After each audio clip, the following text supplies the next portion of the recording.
आवाज सुनता हर किसी की, ना ही भूला कोई वो, सबसे पहले याद उसकी, फिर सभी दुनिया की हो।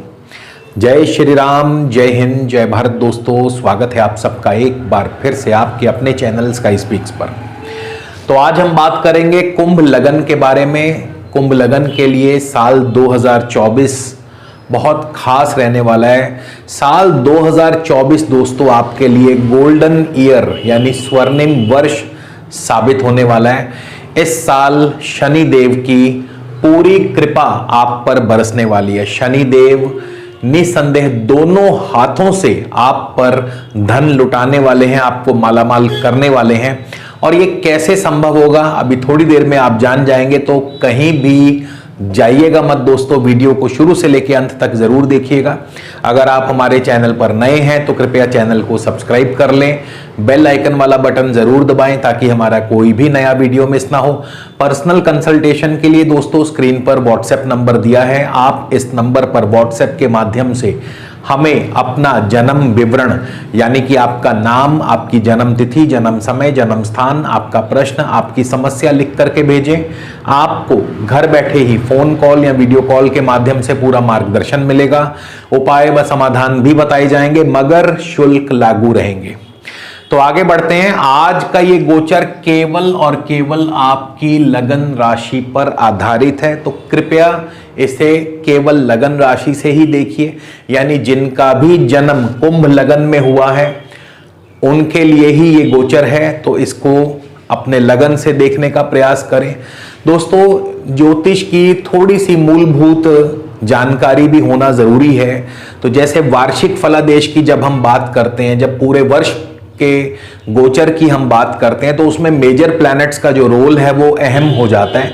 मेजर प्लैनेट्स कौन कौन से हैं? शनि, बृहस्पति, राहु और केतु, ये चार मेजर प्लैनेट्स माने गए हैं। इसलिए भी इनका वार्षिक फल में अहम रोल है क्योंकि ये एक राशि में और एक नक्षत्र में काफी लंबे समय तक रहते हैं, तो इसलिए भी इनका प्रभाव लंबे समय तक बना रहता है।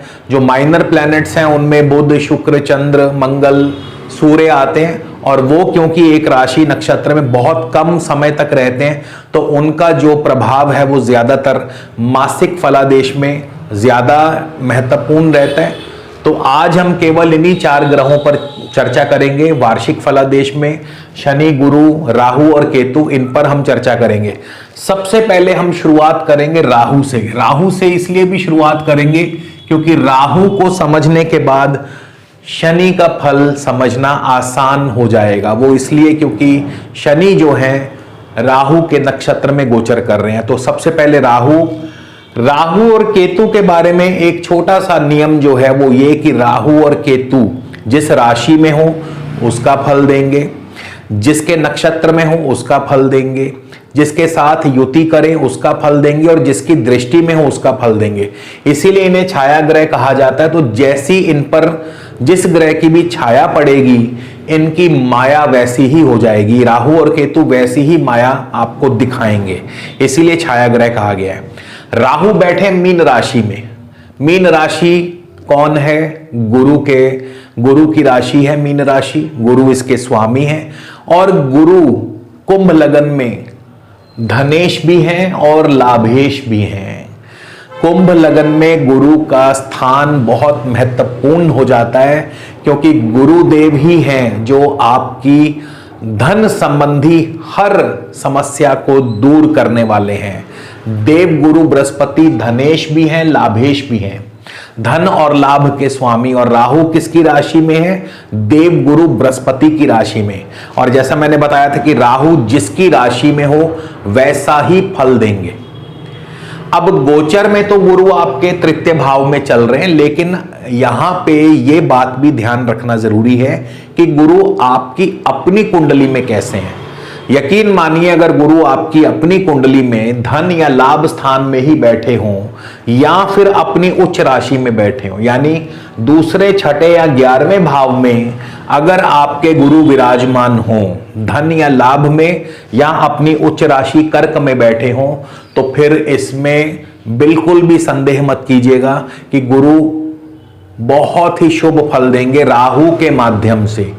तो राहु की दशा अंतरदशा में क्या होगा, धन और लाभ भरपूर मिलेगा, कोई इसमें शक की गुंजाइश नहीं। गोचर में भी गुरु तृतीय भाव में है, इवन मई में गुरु चौथे भाव में चले जाएंगे, तो तृतीय और चौथे भाव में गुरु का अच्छा फल माना गया है। और अंतिम आपकी कुंडली में भी अगर गुरु शुभ स्थान में हो, अपनी स्व राशि में हो या अपनी उच्च राशि में हो, तो यकीन मानिए राहु की दशा अंतरदशा धन धान्य से आपको परिपूर्ण कर देगी। राहु भी दोनों हाथों से धन लुटाएंगे आपके ऊपर, राहु आपको मालामाल कर देंगे। और राहु तो अचानक धन देने के लिए बहुत ज्यादा माने गए हैं। राहु शेयर मार्केट से धन दिलाएंगे, राहु आपको राजनीति आदि क्षेत्रों में सफलता दिलाएंगे, नौकरी कारोबार में आपको सफलता और लाभ मिलेगा। तो धन और लाभ तो इतना बरसेगा जिसकी आपने कल्पना भी नहीं की, बशर्ते कि आपके राहु और गुरु बहुत अच्छे हों। राहु इसी दौरान बुध के नक्षत्र में होंगे, रेवती नक्षत्र में। राहु आपको इस साल दो तरह से फल देने वाले हैं। फर्स्ट हाफ में राहु पहले तो बुध के नक्षत्र में रहेंगे 8 जुलाई तक। अब बुध कौन है, बुध आपके पंचम और अष्टम के स्वामी हैं।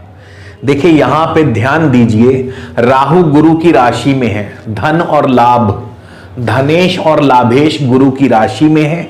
और बुध के नक्षत्र में बुध कौन है, पंचम और अष्टम। पंचम भाव किसका है, संतान का, संतान से लाभ, बुद्धि का, बुद्धि से लाभ, विद्या का, विद्या से लाभ, शेयर मार्केट का, शेयर मार्केट से लाभ होगा, जुआ सट्टा इन सब क्षेत्रों से लाभ होगा। और अष्टम भाव किसका है, अष्टम भाव है पैतृक संपदा, इंश्योरेंस क्लेम, गुप्त धन। तो राहु की दशा अंतरदशा में धन आएगा। और धन कहां से आएगा, संतान के माध्यम से आएगा, अपनी बुद्धि के बल से आएगा, शेयर मार्केट से धन आएगा, और इंश्योरेंस क्लेम के जरिए धन आएगा, पैतृक संपदा के रूप में धन आएगा, अचानक धन लाभ, गुप्त धन लाभ। तो राहु और की दशा जो है आपके लिए बहुत अच्छी रहेगी 8 जुलाई तक। 8 जुलाई के बाद क्या होगा, 8 जुलाई के बाद 8 जुलाई को राहु चले जाएंगे शनि के नक्षत्र में। और लेकिन शनि, अब देखिए शनि वैसे तो आपके लग्नेश हैं, बहुत अच्छी पोजीशन में बैठे, लेकिन उस समय 8 जुलाई को शनि रेट्रो होंगे, वक्री होंगे, और वक्री होकर के पीछे की तरफ जा रहे होंगे। तो शनि, जब राहु शनि के नक्षत्र में प्रवेश करेंगे 8 जुलाई से, तब चीजें थोड़ी सी रुकेंगी, फंसेंगी। धन लाभ की स्थिति तो बनी रहेगी, लेकिन फिर भी आपके अपने स्वास्थ्य संबंधी कष्ट हो सकता है, आपके विदेशी व्यापार संबंधी आपके कारोबार में रुकावट आ सकती है, तो चीजें थोड़ी डिले होंगी। तो राहु का जो फल है आपको इस प्रकार से मिलेगा वर्ष भर, यानी 8 जुलाई तक राहु बुध के नक्षत्र में है, गुरु की राशि में है, लेकिन 8 जुलाई के बाद राहु शनि के नक्षत्र में है। धन लाभ वाली स्थिति वैसी रहेगी, लेकिन खर्च बढ़ जाएंगे आपके, एकदम से खर्च बढ़ जाएंगे, आपके कार्य फंसने लगेंगे, रुकने लगेंगे। तो राहु इस प्रकार से आपको वर्ष भर जो है फल देने वाले हैं।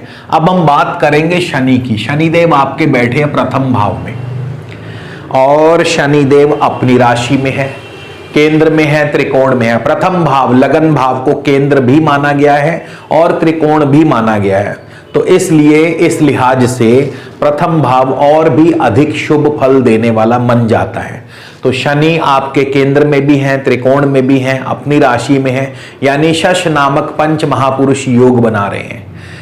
और शनि आपको मान सम्मान, पद प्रतिष्ठा, नौकरी में तरक्की, कारोबार में तरक्की, अधिकार वृद्धि, सब कुछ देने वाले हैं। जमीन जायदाद में सफलता, पॉलिटिक्स में सफलता, राजनीति में, हर प्रकार से आपको शनिदेव शुभ फल देने वाले हैं, क्योंकि शनिदेव इस साल की शुरुआत में राहु के ही नक्षत्र में होंगे। और राहु कहां बैठे, धन भाव में, गुरु की राशि में, धन और लाभेश के स्वामी गुरु की राशि में। लाभ स्थान केवल लाभ नहीं देता, लाभ स्थान इच्छाओं की पूर्ति भी करता है।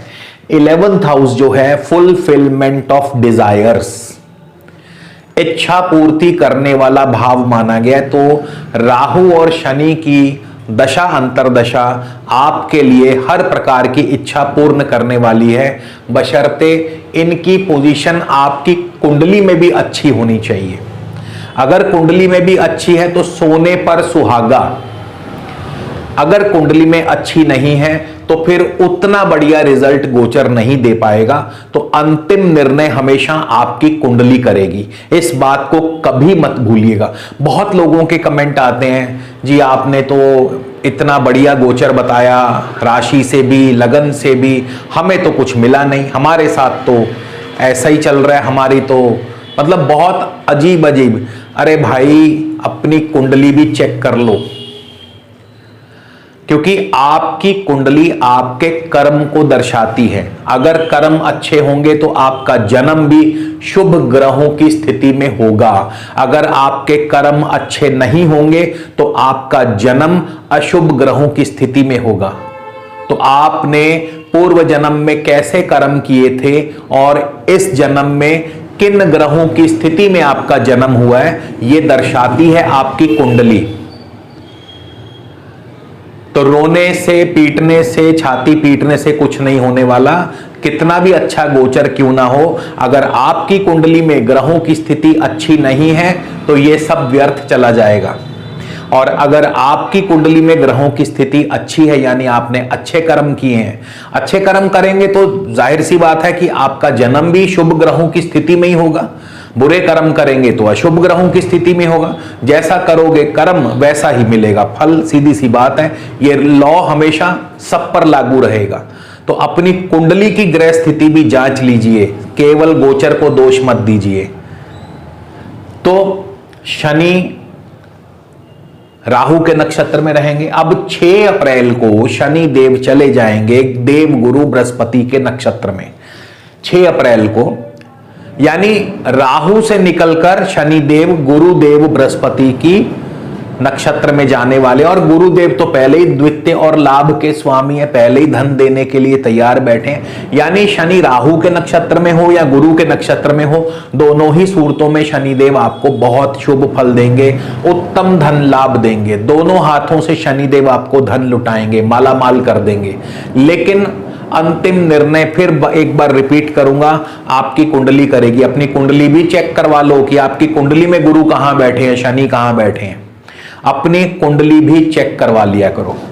तो शनि बहुत अच्छा फल देंगे, लेकिन यहां पे थोड़ा ट्विस्ट है। 29 जून को शनि हो जाएंगे वक्री।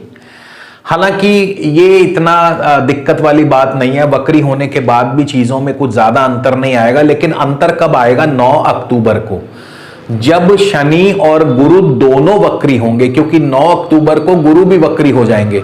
शनि तो 29 जून को वक्री होंगे, लेकिन गुरु 9 अक्टूबर को वक्री होंगे। और 9 अक्टूबर से लेके 15 नवंबर तक का समय, वो समय जो रहेगा वो आपके लिए काफी दिक्कत वाला हो सकता है। यानी वो समय आपके लिए, क्योंकि शनि भी वक्री हैं, गुरु भी वक्री हैं, जब तक शनि या गुरु दोनों वक्री रहेंगे तब तक आपके कार्यों में बाधा पैदा होती रहेगी। खास करके धन के मामले में आपको तंगी होगी। लेकिन यह समय आएगा 9 अक्टूबर के बाद से। उससे पहले कोई चिंता वाली बात नहीं है। यह साल पूरा धन की भरपाई करने वाला है, पूरा धन लाभ आपको देने वाला है। तो ये रहेगा शनि का फल पूरा वर्ष भर। गुरु की अपनी बात कर लें, गुरु आपके तृतीय भाव में है और गुरु आपको कैसा फल देंगे? धन और लाभ के स्वामी गुरु तृतीय भाव में, पराक्रम से, यात्राओं से, भाई बंधुओं से धन लाभ होगा। और गुरु होंगे शुक्र के नक्षत्र में। शुक्र कौन है? चौथे और नवम भाव के स्वामी। गुरु धनेश और लाभेश किसके नक्षत्र में? शुक्र के नक्षत्र में। शुक्र कहां? चौथे और नवम के स्वामी। अब आपकी कुंडली में भी अगर शुक्र शुभ स्थिति में है तो भूमि, भवन, वाहन, कृषि और शिक्षा, इन 5 क्षेत्रों से भरपूर लाभ होगा। नई भूमि, नया भवन खरीद सकते हैं, नया वाहन खरीद सकते हैं। प्रॉपर्टी मैटर्स में फायदा होगा, प्रॉपर्टी डीलिंग में आपको फायदा होगा। नया वाहन आदि कार्यों से लाभ होगा। जो लोग ऑटोमोबाइल सेक्टर से जुड़े हैं उनको फायदा होगा। कृषि क्षेत्र से फायदा होगा। विद्यार्थियों को पढ़ाई में बहुत फायदा होगा। पिता की पूरी सपोर्ट रहेगी। पैतृक संपदा सुख की प्राप्ति होगी। और इंपोर्ट एक्सपोर्ट का कारोबार भी बढ़िया चलेगा। लंबी दूरी की विदेश यात्राएं या धार्मिक यात्राएं भी हो सकती हैं। इसके बाद गुरु चले जाएंगे 1 मई को वृषभ राशि में, यानी गुरु भी चौथे भाव शुक्र के नक्षत्र में थे, अब शुक्र की ही राशि में आ जाएंगे तो और भी ज्यादा प्रबलता से फल देंगे। 13 जून को गुरु चले जाएंगे चंद्रमा के नक्षत्र में। चंद्रमा कौन है? छठे भाव के स्वामी। यहां पर आर्थिक लाभ तो मिलता रहेगा क्योंकि धनेश और लाभेश गुरु छठे भाव में है, आर्थिक लाभ मिलता रहेगा, लेकिन शत्रु और रोग आपको परेशान करेंगे, तो थोड़ा सा ध्यान रखिएगा। उसके बाद गुरुदेव चले जाएंगे 20 अगस्त को मंगल के नक्षत्र में। मंगल आपके तृतीय और दशम भाव के स्वामी हैं। तृतीय और दशम भाव नौकरी में ट्रांसफर, तब्दीली, स्थान परिवर्तन, इस तरह की चीजें संभावनाएं व्यक्त करता है। यानी तृतीय और दशम भाव में कारोबार में तरक्की तो मिलेगी, लेकिन साथ साथ भागा दौड़ी भी खूब होगी और स्थान परिवर्तन के योग या नौकरी में परिवर्तन या ट्रांसफर, तबादला, ये सब कुछ संभव है। इसके बाद 9 अक्टूबर को गुरुदेव वक्री हो जाएंगे, वापस 28 नवंबर को चंद्रमा के ही नक्षत्र में आएंगे, तो फिर से वही फल रिपीट होगा जो मैं ऑलरेडी बता चुका हूं। यानी आर्थिक पक्ष मजबूत रहेगा, लेकिन अपनी सेहत का ध्यान रखें, शत्रु आपको परेशान करेंगे। अब हम बात करेंगे केतु। केतु आपको कैसा फल देंगे? केतु जो है आपके अष्टम भाव में है और किसकी राशि में है? बुध की राशि में। बुध पंचम और अष्टम के स्वामी हैं। केतु की दशा अंतरदशा में क्या होगा कि नौकरी में दिक्कतें आएंगी। पंचम और अष्टम में के स्वामी है बुध, और बुध अगर आपकी कुंडली में अशुभ है तो नौकरी में दिक्कतें, नौकरी में परिवर्तन, नौकरी जा सकती है या ट्रांसफर, तबादला, इसकी भी संभावना से इनकार नहीं कर सकते। यानी शुरुआत जो होगी इस साल की केतु की दशा अंतरदशा से, तो केतु की दशा अंतरदशा में नौकरी में परिवर्तन, ट्रांसफर, तबादला और नौकरी में परेशानी।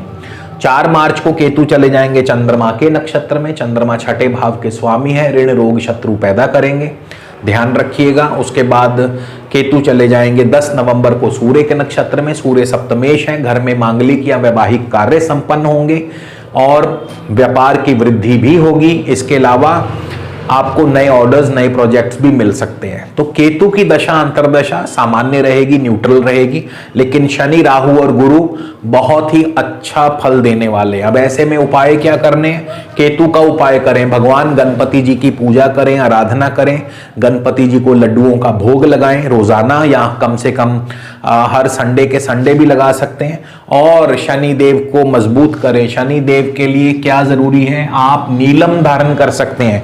अगर आपको शनि की दशा चल रही है, शनि इस समय लगन में अपनी राशि में है, अगर आपकी कुंडली में भी शनि की स्थिति शुभ है, तो यकीन मानिए शनि आपको बहुत अच्छा फल देंगे। शनि देव को मजबूत करें। कैसे? उसके लिए आप यदि पुरुष हैं, दाएं हाथ की मध्यमा में 7.25 रत्ती का नीलम, और यदि महिलाएं हैं तो बाएं हाथ की मध्यमा में 6.25 रत्ती का नीलम रत्न धारण करें, और इससे शनि को मजबूती मिलती है।